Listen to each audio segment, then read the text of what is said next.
Manna, August 13th, we are ambassadors for Christ, 2 Corinthians 5:20. If we as Christians could keep this thought always prominent before our minds, what a dignity it would add to our character. What a transforming power it would be. What an assistance to the new nature in its battle with the low and groveling tendencies of the old nature, now disowned by us and reckoned dead. Our citizenship is in heaven, says the apostle. While still living in the world, we are not of it, but have transferred our allegiance and citizenship to the heavenly kingdom.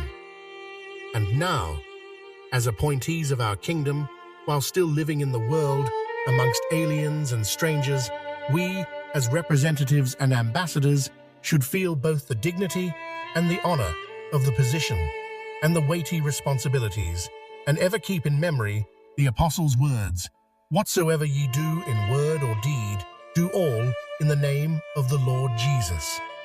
Reprint 33:30. Okay, let's unpack this. When you hear ambassador, what pops into your head? Probably, someone official, maybe in a suit, representing a country somewhere far off, negotiating things. But what if that word ambassador meant something, well, much closer to home, something that could actually change how you act and think every single day? Could one idea, just one thought, really be that transformative? That's exactly what we're digging into today. It's a fascinating idea, really. We're drawing from the Daily Heavenly Manna, specifically the entry for August 13th. And it zeroes in on this verse, 2 Corinthians 5:2. We are ambassadors for Christ. Mm-hmm. So our mission for this deep dive is to explore what that actually means for your life day to day. How does this big title become something, practical? Right, practical, that's the key, isn't it? How does thinking of yourself that way actually, do anything? The source suggests this isn't just a nice idea to have floating around. It says keeping this ambassador thought prominent adds real dignity to your character. And it calls it a transforming power. That sounds pretty active, not just conceptual. It really is. And it connects directly to sort of an internal battle we all face. This mindset, being an ambassador, it's described as helping out the new nature. Helping us fight against those, low and groveling tendencies of the old nature, the stuff we're trying to leave behind. Think of it like having this higher identity helps you choose better. Helps you aim higher in your responses, your actions. The new nature versus the old nature. So this ambassador idea gives the new part a boost, like a standard to live up to. It provides a kind of reference point. Exactly, a clear reference point. It helps you maybe respond with a bit more grace when you're stressed, or act with integrity even when it's tough, because you remember who, or rather what, you represent. And where does that sense of representation, that dignity, actually come from? The source links it to another big idea, doesn't it? Something about citizenship. Yes, precisely. The apostle says, our citizenship is in heaven.